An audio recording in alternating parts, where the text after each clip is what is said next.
ಓಂ ಸ್ವಾಮಿಯೇ ಶರಣಮಯ್ಯಪ್ಪ. ಮಣಿಕಂಠನ ಬಗ್ಗೆ ನಿಮಗೆಷ್ಟು ಗೊತ್ತು? ಪಂದಳ ಕಂದನೆ ಸ್ವಾಮಿ ಅಯ್ಯಪ್ಪ ಕಾಡಿನಲ್ಲಿ ದೈತ್ಯ ಮಹಿಷಿಯ ಸಂಹಾರ ಮಾಡಿ ಘೋರ ಹುಲಿಯನ್ನೇರಿ ನಾಡಿಗೆ ಬಂದ ಮಣಿಕಂಠನ ಬಗ್ಗೆ ನಿಮಗೆ ಗೊತ್ತಾ? ಮಣಿಕಂಠ ಅಯ್ಯಪ್ಪನಾಗಿದ್ದು ಹೇಗೆ ಗೊತ್ತಾ?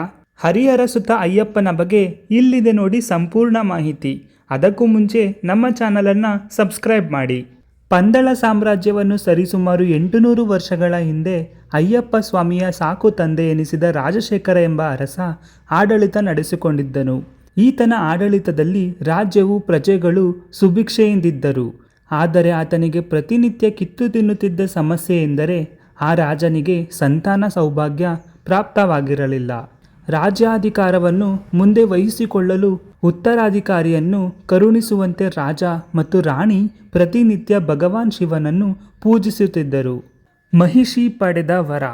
ಮಹಿಷಾಸುರನ ವಧೆಯ ನಂತರ ಮಹಿಷಾಸುರನ ಸೋದರಿಯಾದ ಮಹಿಷಿಯು ತನ್ನ ಸೋದರನ ಕೊಲೆಗೆ ಪ್ರತೀಕಾರವನ್ನು ಪಡೆದುಕೊಳ್ಳಲು ದೀರ್ಘಕಾಲ ತಪಸ್ಸು ಮಾಡಿದ ಆಕೆ ಬ್ರಹ್ಮನನ್ನು ಒಲಿಸಿಕೊಳ್ಳುತ್ತಾಳೆ.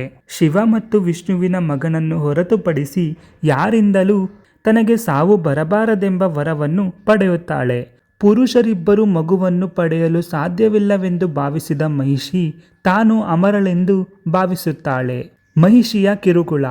ಆಕೆ ಭೂಮಿಯಲ್ಲಿ ಸ್ವರ್ಗದಲ್ಲಿ ಎಲ್ಲರಿಗೂ ತೊಂದರೆಯನ್ನು ಉಂಟು ಮಾಡುತ್ತಿರುತ್ತಾಳೆ. ದಿಕ್ಕು ತೋಚದ ದೇವತೆಗಳು ವಿಷ್ಣುವಿನ ಬಳಿ ಬಂದು ಮಹಿಷಿಯಿಂದ ತನ್ನನ್ನು ರಕ್ಷಿಸುವಂತೆ ಬೇಡಿಕೊಳ್ಳುತ್ತಾರೆ. ಮಹಿಷಿ ಪಡೆದ ವರವನ್ನು ಅರ್ಥೈಸಿಕೊಂಡ ವಿಷ್ಣು ಹಿಂದೆ ಅಸುರರಿಂದ ಅಮೃತವನ್ನು ಅಪಹರಿಸಿ ದೇವತೆಗಳಿಗೆ ನೀಡುವುದಕ್ಕಾಗಿ ತಾನು ತಾಳಿದ ಮೋಹಿನಿಯ ರೂಪವನ್ನು ಈಗ ಮತ್ತೊಮ್ಮೆ ತಾಳಿದನು. ಮೋಹಿನಿಯಾಗಿ ಶಿವನೊಂದಿಗೆ ಕೂಡಿ ಒಂದು ಗಂಡು ಮಗುವಿಗೆ ಜನ್ಮ ಕೊಡುತ್ತಾರೆ. ಆ ಮಗುವನ್ನು ಸಂತಾನವಿಲ್ಲದೆ ದುಃಖಿತನಾಗಿದ್ದ ಶಿವಭಕ್ತನೂ ಆದ ಪಂದಳ ರಾಜನಿಗೆ ಮತ್ತು ಆಕೆಯ ಪತ್ನಿ ರಾಣಿಗೆ ನೀಡಲು ನಿರ್ಧರಿಸುತ್ತಾರೆ. ಮಣಿಕಂಠನಾದ ಅಯ್ಯಪ್ಪ. ಅಯ್ಯಪ್ಪ ದೇವರು ಹುಟ್ಟಿದ ಬಳಿಕ ಆತನ ದೈವಿಕ ತಂದೆ ತಾಯಿ ಹರಿ ಮತ್ತು ಹರ ಆತನ ಕೊರಳಿಗೆ ಬಂಗಾರದ ಮಣಿಯನ್ನು ಕಟ್ಟುತ್ತಾರೆ ಮತ್ತು ಆತನನ್ನು ಪಂಪಾ ನದಿ ತೀರದಲ್ಲಿ ಬಿಡುತ್ತಾರೆ. ಒಮ್ಮೆ ಪಂಪಾ ನದಿಯ ದಡದಲ್ಲಿರುವ ಕಾಡಿನಲ್ಲಿ ಬೇಟೆಯಾಡಲು ಹೊರಟ ಪಂದಳ ರಾಜಶೇಖರನಿಗೆ ಕಾಡಿನೊಳಗಿಂದ ಶಿಶುವೊಂದು ಅಳುವ ಶಬ್ದ ಕೇಳಿಬರುತ್ತದೆ. ಅಚ್ಚರಿಗೊಂಡ ರಾಜನು ಆ ದನಿಯನ್ನು ಹಿಂಬಾಲಿಸಿ ಹೋದನು. ಅಲ್ಲಿ ರಾಜನು ಒಂದು ಮುದ್ದು ಮಗುವನ್ನು ಕಂಡನು. ಕೌತುಕದಿಂದ ಆ ಮಗುವನ್ನು ನೆಟ್ಟ ನೋಟದಿಂದ ನೋಡುತ್ತಿದ್ದ ರಾಜನ ಮುಂದೆ ಸನ್ಯಾಸಿಯೊಬ್ಬ ಪ್ರತ್ಯಕ್ಷನಾಗಿ ಆ ಶಿಶುವನ್ನು ಅರಮನೆಗೆ ಒಯ್ಯುವಂತೆ ಸೂಚಿಸಿದನು. ಆ ಮಗುವಿನ ಸಾನ್ನಿಧ್ಯದಿಂದ ರಾಜ್ಯ ಸುಗಮವಾಗುವುದೆಂದು 12 ವರ್ಷದ ಬಳಿಕ ಮಗುವಿನ ದಿವ್ಯತ್ವ ಪ್ರಕಟವಾಗುವುದೆಂದು ಹೇಳಿ ಸನ್ಯಾಸಿ ರಾಜನನ್ನು ಎಚ್ಚರಿಸಿದನು. ಮಗುವಿನ ಕುತ್ತಿಗೆಯಲ್ಲಿರುವ ಚಿನ್ನದ ಸರವನ್ನು ಕಂಡ ಸನ್ಯಾಸಿ ಅವನಿಗೆ ಮಣಿಕಂಠನೆಂದು ನಾಮಕರಣ ಮಾಡಲು ಸೂಚಿಸಿದನು. ರಾಜನು ಹರ್ಷೋನ್ಮಾದದಿಂದ ಮಗುವನ್ನು ಅರಮನೆಗೆ ಕೊಂಡು ಹೋಗಿ ಮಹಾರಾಣಿಗೆ ನಡೆದ ಎಲ್ಲ ವಿಷಯಗಳನ್ನು ತಿಳಿಸಿದನು. ಶಿವನ ಅನುಗ್ರಹದಿಂದಲೇ ಇವೆಲ್ಲ ಸಂಭವಿಸಿದ್ದು ಎಂದು ಅವರಿಬ್ಬರು ನಂಬಿದರು. ಗುರುಕುಲದಲ್ಲೇ ಮಣಿಕಂಠನ ಪವಾಡ. ಸಕಲ ವಿದ್ಯೆಯನ್ನು ಕಲಿತು ಸರ್ವಗುಣ ಸಂಪನ್ನನಾದ ಮಣಿಕಂಠನು ಕಲಿಕೆ ಪೂರ್ತಿಗೊಳಿಸಿದ ನಂತರ ಯಥೋಚಿತ ಗುರುದಕ್ಷಿಣೆ ಕೊಡಲು ಮತ್ತು ಗುರುವಿನ ಅನುಗ್ರಹ ಪಡೆಯಲು ಹೊರಟನು. ಅಯ್ಯಪ್ಪನು ಅಮಾನುಷಿಕ ಪ್ರಭಾವವಿರುವವ ಹಾಗೂ ದಿವ್ಯ ಶಕ್ತಿಯುಳ್ಳವನು ಎಂದು ತಿಳಿದ ಗುರು ತನ್ನ ಆಶೀರ್ವಾದವನ್ನು ಅಪೇಕ್ಷಿಸಿ ಬಂದ ಮಣಿಕಂಠನನ್ನು ಕುರಿತು, ನನಗೆ ಗುರುದಕ್ಷಿಣೆ ನೀಡುವ ಹಂಬಲ ನಿನ್ನಲ್ಲಿದ್ದರೆ ಕುರುಡನೋ ಕಿವುಡನೋ ಆದ ನನ್ನ ಮಗನಿಗೆ ದೃಷ್ಟಿಯನ್ನು ಮಾತಾಡುವ ಶಕ್ತಿಯನ್ನು ನೀಡಿ ಅನುಗ್ರಹಿಸು ಎಂದು ಕೇಳುತ್ತಾರೆ. ಗುರುವಿನ ಮಾತಿಗೆ ಮನ್ನಿಸಿದ ಮಣಿಕಂಠನು ಗುರುಪುತ್ರನ ಶಿರದ ಮೇಲೆ ಕೈ ಇಟ್ಟನು. ಕೂಡಲೇ ಅವನಿಗೆ ದೃಷ್ಟಿ ಮತ್ತು ಮಾತಾಡುವ ಸಾಮರ್ಥ್ಯ ಪ್ರಾಪ್ತವಾಗುತ್ತದೆ. ತಾನು ಮಾಡಿದ ಅದ್ಭುತ ಕೆಲಸವನ್ನು ಯಾರಿಗೂ ತಿಳಿಸಬಾರದೆಂದು ಕೇಳಿಕೊಂಡು ಮಣಿಕಂಠನು ಗುರುಕುಲದಿಂದ ಅರಮನೆಗೆ ಹಿಂದಿರುಗಿದನು. ಮಣಿಕಂಠನ ಪಟ್ಟಾಭಿಷೇಕ. ಮಣಿಕಂಠನು ಗುರುಕುಲದಲ್ಲಿದ್ದ ಸಮಯದಲ್ಲಿ ಆತನ ಸಾಕುತಾಯಿ ರಾಣಿಯು ಒಂದು ಗಂಡು ಮಗುವಿಗೆ ಜನ್ಮವಿತ್ತಿದ್ದಳು. ಆ ಮಗುವಿಗೆ ರಾಜರಾಜನ್ ಎಂದು ನಾಮಕರಣ ಮಾಡಿದ್ದರು. ರಾಜ್ಯದಲ್ಲಿ ನಡೆದು ಹೋದ ಅದ್ಭುತ ಘಟನಾವಳಿಗಳು ಭಗವಾನ್ ಅಯ್ಯಪ್ಪನೇ ತನ್ನ ಮಗನಾಗಿ ಬಂದಿರುವನೆಂದು ಅವನು ಭಾವಿಸಿದನು. ಮಣಿಕಂಠನಿಗೆ ಪಟ್ಟಾಭಿಷೇಕ ಮಾಡಲು ನಿರ್ಧರಿಸಿದರು. ತನ್ನ ಮಹತ್ವಾಕಾಂಕ್ಷೆಯನ್ನು ರಹಸ್ಯವಾಗಿ ಘೋಷಿಸಿದ ಕುತಂತ್ರಿಯಾದ ಮಂತ್ರಿಯು ಮಣಿಕಂಠನನ್ನು ದ್ವೇಷಿಸುತ್ತಿದ್ದನು. ಅವನು ಈ ದೈವಿಕ ಅವತಾರವನ್ನು ನಿರ್ನಾಮಗೊಳಿಸಬೇಕೆಂದು ಪಣ ತೊಟ್ಟಿದ್ದನು.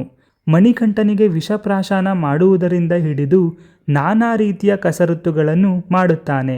ಆದರೆ ಮಂತ್ರಿಯ ಯಾವುದೇ ಉಪಾಯಗಳು ಫಲಕಾರಿಯಾಗಲಿಲ್ಲ. ಮಣಿಕಂಠನನ್ನು ಕೊಲ್ಲುವ ಕಸರತ್ತು. ತನ್ನ ಯೋಜನೆಗಳು ಭಂಗವಾಗುವುದನ್ನು ಕಂಡು ನಿರಾಸೆಯಾಗಿ ಹೋದ ಮಂತ್ರಿಯು ರಾಣಿಯನ್ನು ತನ್ನತ್ತ ಸೆಳೆಯಲು ಪ್ರಯತ್ನಿಸತೊಡಗಿದನು. ಸ್ವಂತ ಮಗನು ಜೀವಿಸಿರುವಾಗಲೇ ಮಣಿಕಂಠನನ್ನು ರಾಜನಾಗಿ ಮಾಡುವುದು ಸೂಕ್ತವಲ್ಲ ಎಂದು ಅವಳ ಮನಸ್ಸನ್ನು ಕೆಡಿಸುತ್ತಾನೆ. ರಾಣಿ ಮತ್ತು ಮಂತ್ರಿ ಸೇರಿಕೊಂಡು ಮಣಿಕಂಠನನ್ನು ಕೊಲ್ಲಲು ಉಪಾಯ ಮಾಡುತ್ತಾರೆ. ಉಪಾಯದಂತೆ ಮಂತ್ರಿಯ ವೈದ್ಯನೊಬ್ಬನಿಂದ ರಾಣಿಯ ಅನಾರೋಗ್ಯ ನಿವಾರಣೆಗೆ ಹುಲಿಯ ಹಾಲು ಬೇಕು ಎಂದು ಹೇಳಿದನು. ಹುಲಿಯ ಹಾಲನ್ನು ಹುಡುಕಲು ಹೊರಟ ಮಣಿಕಂಠನನ್ನು ಹುಲಿಯ ಬಾಯಿಗೆ ಆಹಾರವಾಗಿ ನೀಡಲು ಯೋಚಿಸಿದರು. ಜವಾಬ್ದಾರಿ ನೆರವೇರಿಸಲು ಸಾಧ್ಯವಾಗದೆ ಪರಾಜಿತವಾಗಿ ಮಣಿಕಂಠನು ಹಿಂದಿರುಗಿ ಬಂದಲ್ಲಿ ಸಹಜವಾಗಿಯೇ ರಾಜನಿಗೆ ಆತನ ಮೇಲಿದ್ದ ಪ್ರೀತಿ ಕಡಿಮೆಯಾಗುವುದು ಎಂದು ರಾಣಿಗೆ ಹೇಳಿದನು. ಪತ್ನಿಯ ಆರೋಗ್ಯದತ್ತ ತಲೆಕೆಡಿಸಿಕೊಂಡ ರಾಜ ಪುತ್ರ ಪ್ರೀತಿಯಿಂದ ಮಂದವಾಗಿದ್ದ ರಾಣಿ ಮಂತ್ರಿಯ ಮಾತುಗಳನ್ನು ನಂಬಿದಳು. ಆತನು ಸೂಚಿಸಿದಂತೆ ಘೋರ ತಲೆನೋವಿನಿಂದ ಬಳಲುತ್ತಿರುವುದಾಗಿ ರಾಜನನ್ನು ನಂಬಿಸಿದಳು. ಭ್ರಮೆಗೊಳಗಾದ ರಾಜನು ಅರಮನೆಯ ವೈದ್ಯರನ್ನು ಕರೆಸಿದನು. ಎಷ್ಟೇ ಕಷ್ಟಪಟ್ಟರೂ ರಾಣಿಯ ಕಾಯಿಲೆ ಯಾವುದೆಂದು ತಿಳಿದುಕೊಳ್ಳಲು ಅರಮನೆಯ ವೈದ್ಯನಿಂದ ಸಾಧ್ಯವಾಗಲಿಲ್ಲ. ಆಗ ಮಂತ್ರಿಯು ತಾನು ನಿಯೋಜಿಸಿದ ವೈದ್ಯನನ್ನು ಅರಮನೆಗೆ ಕರೆದುಕೊಂಡು ಬರುತ್ತಾನೆ. ರಾಣಿಯನ್ನು ಪರೀಕ್ಷಿಸಿದಂತೆ ನಟಿಸಿದ ಆ ವೈದ್ಯನು ಹುಲಿಯ ಹಾಲಿನಿಂದ ಮಾತ್ರವೇ ರಾಣಿಯ ರೋಗ ಶಮನಗೊಳ್ಳುವುದೆಂದು ಸೂಚಿಸಿದನು. ರಾಣಿಯ ಕಾಯಿಲೆಯನ್ನು ಗುಣಪಡಿಸಿದವರಿಗೆ ಅರ್ಧ ರಾಜ್ಯವನ್ನೇ ಕೊಡುವುದಾಗಿ ರಾಜನು ಡಂಗುರ ಸಾರಿಸಿದನು. ಹುಲಿಯ ಹಾಲನ್ನು ಸಂಗ್ರಹಿಸುವ ಸಲುವಾಗಿ ಕಾಡಿಗೆ ಹೋದ ಸೈನಿಕರು ಬರಿಗೈಯಲ್ಲಿ ಹಿಂದಿರುಗಿದರು. ಯಾರಿಗೂ ಕೂಡ ಹುಲಿಯ ಹಾಲನ್ನು ತರಲು ಸಾಧ್ಯವಾಗಲಿಲ್ಲ.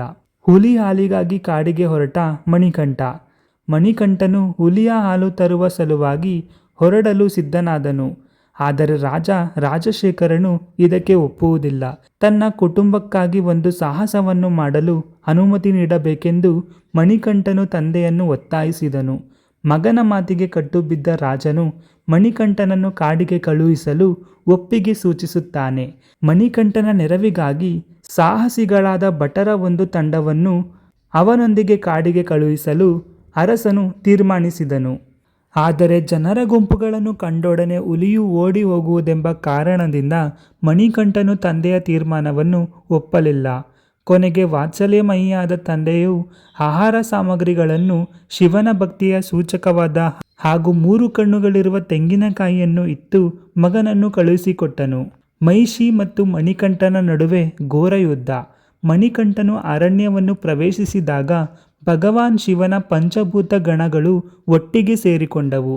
ಪಯಣದ ನಡುವೆ ದೇವಲೋಕದಲ್ಲಿ ಮಹಿಷಿಯು ನಡೆಸುತ್ತಿರುವ ಅನ್ಯಾಯಗಳೆಲ್ಲ ಮಣಿಕಂಠನ ಗಮನಕ್ಕೆ ಬಂದವು. ಅವನಲ್ಲಿರುವ ದೈವತ್ವ ಪ್ರಜ್ಞೆ ಜಾಗೃತವಾಯಿತು. ಅವನು ಮಹಿಷಿಯನ್ನು ಹಿಡಿದೆಳೆದು ಭೂಲೋಕಕ್ಕೆ ಎಸೆದನು. ಅವಳು ಆಯುತ್ತ ನದಿಯ ದಂಡೆಗೆ ಬಂದು ಬಿದ್ದಳು. ಇಬ್ಬರ ನಡುವೆ ಘೋರವಾದ ಯುದ್ಧ ನಡೆಯಿತು. ಕೊನೆಗೆ ಮಣಿಕಂಠನು ಮಹಿಷಿಯ ಎದೆಯನ್ನೇರಿ ತಾಂಡವ ನೃತ್ಯಗೈದನು.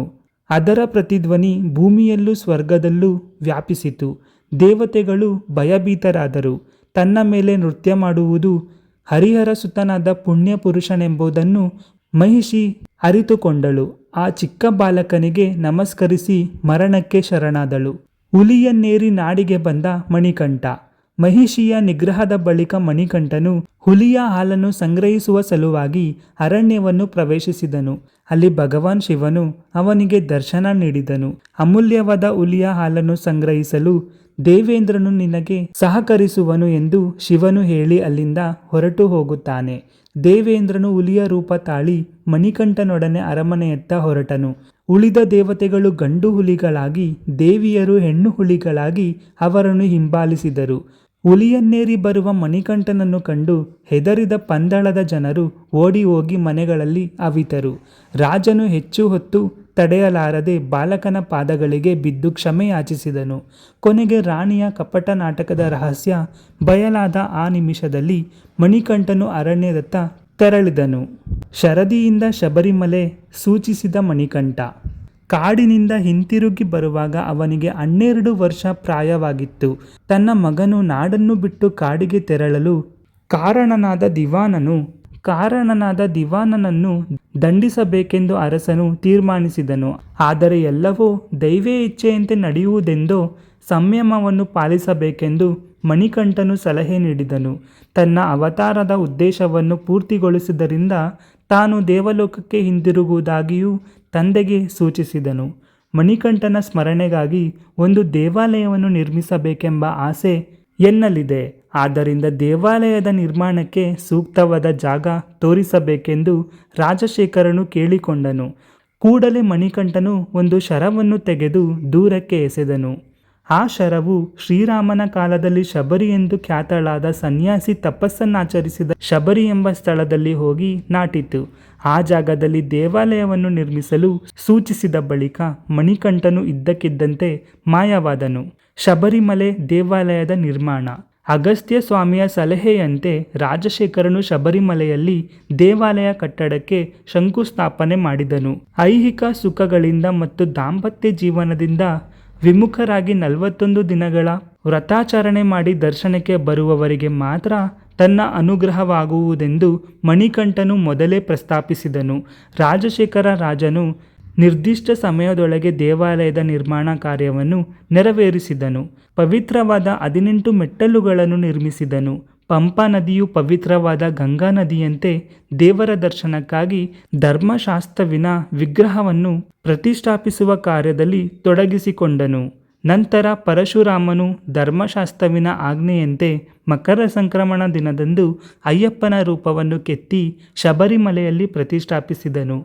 ಪ್ರತಿ ವರ್ಷ ಅಯ್ಯಪ್ಪ ಭಕ್ತರು ಶರಣ ಮಂತ್ರಗಳನ್ನು ಮೊಳಗಿಸಿ 18 ಮೆಟ್ಟಿಲುಗಳನ್ನು ಏರುತ್ತಾರೆ. ಈ ಅಯ್ಯಪ್ಪನ ಕತೆ ನಿಮಗೆ ಇಷ್ಟವಾಗಿದ್ದಲ್ಲಿ ಈ ವಿಡಿಯೋದಲ್ಲಿ ಕಮೆಂಟ್ ಮಾಡಿ, ಲೈಕ್ ಮಾಡಿ, ಹಾಗೇನೇ ನಮ್ಮ ಚಾನಲನ್ನು ಸಬ್ಸ್ಕ್ರೈಬ್ ಮಾಡಿ. ಧನ್ಯವಾದಗಳು.